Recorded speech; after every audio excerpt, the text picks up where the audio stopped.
سے اگر کسی غیر مسلم کو اسلام کا تعارف کرانا ہے تو پلر دکھانے سے اسلام کی حقانیت واضح نہیں ہوگی. جب آپ کے مکان کے پلر دیکھ کر کوئی انسان آپ کے مکان کو اچھا نہیں کہتا تو ان ستونوں کو دیکھ کے کوئی انسان اسلام کو اچھا کیسے کہہ دے گا؟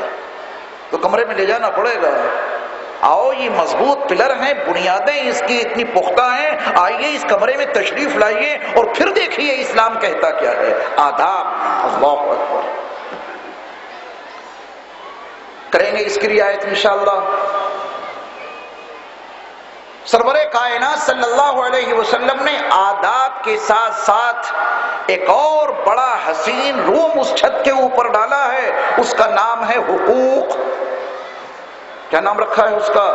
حقوق. یہ حقوق والا کمرہ ہے.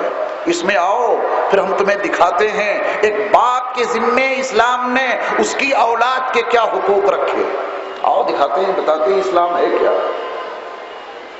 اولاد کے ذمے اسلام نے اس کے والدین کے کیا حقوق رکھے ہیں. جب انسان کو، کسی بھی انسان کو آپ حقوق والے کمرے میں لے گئے، وہ تو باپ کو جھڑک دیتا ہے. بوڑھا ہو گیا، اس کو بوڑھوں کے علاقے میں ڈال دیا، وہاں کھانا مل رہا، پیمنٹ چل رہی ہے، ماں باپ کا مقام اس کو نہیں معلوم، ڈانٹ دیتا ہے، ڈپٹ دیتا ہے، والدین کو جھڑک دیتا ہے. قرآن نے کہا نہیں، حقوق دیکھو. اس کمرے میں حقوق کی ادائیگی کا سسٹم ہے. باپ اپنے بیٹے کے ان حقوق کو ادا کرے اور بیٹے اپنے ماں باپ کے ان حقوق کو ادا کریں. بیٹوں کو تلقین ہے کہ ماں باپ کے سامنے اف نہ کر جانا، بچے گا کچھ نہیں تمہارے پاس. یہ نمازیں خاک میں مل جائیں گی، یہ روزے ضائع ہو جائیں گے، وہ ساری بنیادیں ہل جائیں گی اگر تم نے حقوق نہیں ادا کیے. وَلَا تَقُلْ لَهُمَا أُفٍّ وَلَا تَنْهَرْهُمَا وَقُلْ لَهُمَا قَوْلًا كَرِيمًا. ماں باپ کے سامنے اف نہیں کر سکتے، انہیں ڈانٹ نہیں سکتے، انہیں جھڑک نہیں سکتے. یہ مقام اسلام نے اس کمرے میں حقوق کے عنوان سے قائم کیا. باپ، بیٹا اللہ نے عطا کیا ہے، جنت کے پھول ہیں، حدیث میں موجود ہے. یہ اولاد جنت کے پھول ہیں جو اللہ نے تمہیں عطا کیے ہیں. تم دنیا کے پھولوں کی بڑی قدر کرتے ہو، لیکن جنت کے ان پھولوں کی تمہیں کوئی قدر نہیں.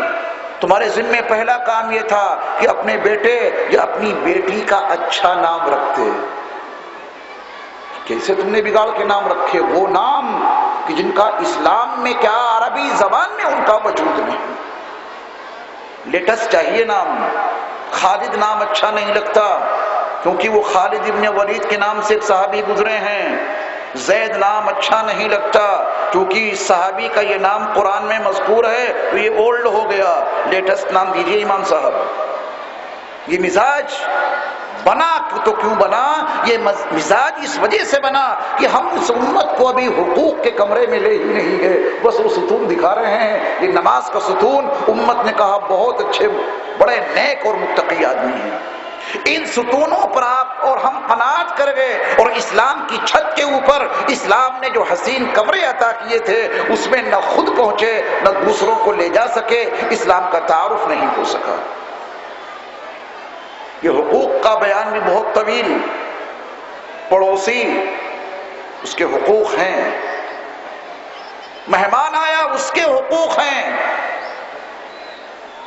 مسلمانوں کے ہی نہیں، غیر مسلموں کے بھی حقوق ہیں. کروڑوں درود و سلام ہو اللہ کے آخری نبی صلی اللہ علیہ وسلم پر کہ آپ نے فرمایا کہ کل قیامت کے دن دو لوگوں کا حمایتی بن کر کھڑا ہوں گا. توجہ سے سنیے گا. یہ ہے اسلام جس کمرے میں نہ ہم خود پہنچے ہیں نہ دوسروں کو وہاں لے جا سکے. دو لوگوں کا حمایتی میں قیامت کے دن بن کر اٹھوں گا.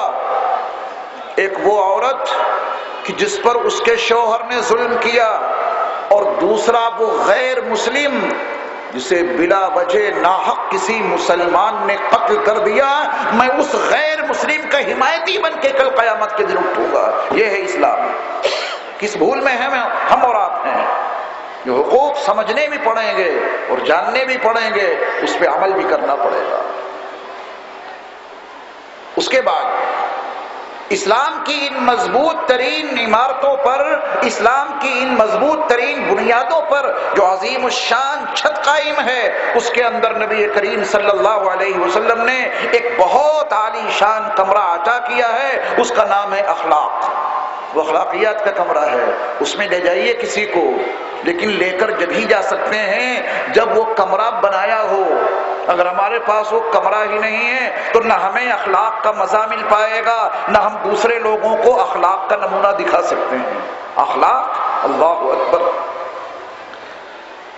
سرور کائنات صلی اللہ علیہ وسلم کا یہ وہ دور ہے کہ جب آپ نے نبوت و رسالت کا کوئی دعویٰ نہیں کیا تھا، مکہ المکرمہ کی سرزمین پہ آپ کو محمد بن عبداللہ الصادق الامین کے نام سے جانا اور پہچانا جاتا تھا۔ شہر مکہ سے باہر عبداللہ ابن ابی الحمصہ سے ملاقات ہوئی۔ دیکھنا اخلاق کا کمرہ کتنا حسین ہے۔ آدمی غلام نہیں بنے گا تو اور کیا بنے گا؟ دلوں پہ حکمرانی یوں ہی نہیں ہوتی، وہ اخلاق کا کمرہ سجاؤ اور اخلاق کو سمجھو۔ اللہ مجھے بھی اور آپ کو بھی توفیق عطا فرمائے۔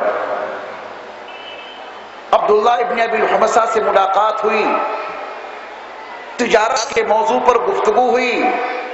عبداللہ کو اپنا کوئی ذاتی کام یاد آ گیا، اس نے کہا کہ محمد صلی اللہ علیہ وسلم آپ اسی مقام پر ٹھہرے رہیں، مجھے ایک کام ضروری یاد آ گیا، میں اس کو پورا کر کے ابھی آتا ہوں۔ عبداللہ چلے گئے، گھر گئے تو نہ جانے کتنے کاموں کا جھمیلا، یہ بھی یاد نہیں رہا کہ کسی سے ابھی آنے کا وعدہ کر کے آئے ہیں۔ پورا دن گزر گیا، رات گزر گئی، اگلا دن گزر گیا، اس کے بعد کی رات گزر گئی، تیسرا دن آ گیا۔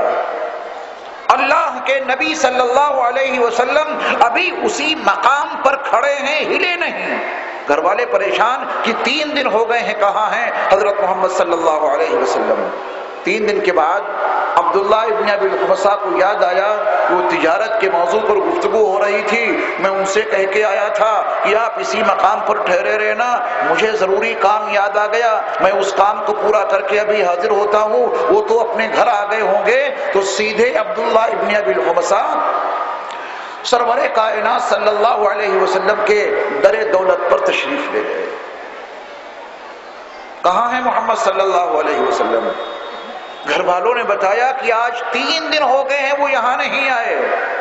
عبداللہ کو یاد آیا کہ ہو نہ ہو وہ اپنے اسی مقام پر ہوں گے، وہ اپنے قول کے بڑے سچے ہیں، اپنے عہد کے بڑے پکے ہیں۔ جب عبداللہ ابن ابی الحمصہ اس مقام پر پہنچے، 3 دن کے بعد پہنچے، تو فرماتے ہیں کہ حضرت محمد صلی اللہ علیہ وسلم نے نہ مجھے ڈانٹا، نہ ڈپٹا، نہ جھڑکا، بس یہ کہا کہ تمہارے انتظار میں 3 دن سے اسی مقام پر میں موجود ہوں۔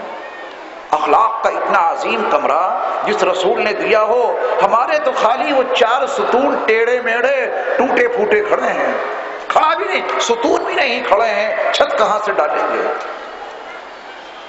آداب کا کمرہ کہاں سے بنائیں گے؟ حقوق کا کمرہ کہاں سے بنائیں گے؟ اخلاقیات کا روم کہاں سے تیار کریں گے؟ یہ ہیں وہ اخلاق کہ جنہوں نے اپنوں کو ہی نہیں بلکہ دشمنوں کو بھی آپ صلی اللہ علیہ وسلم کی عظمت کو تسلیم کرنے پر مجبور کر دیا تھا۔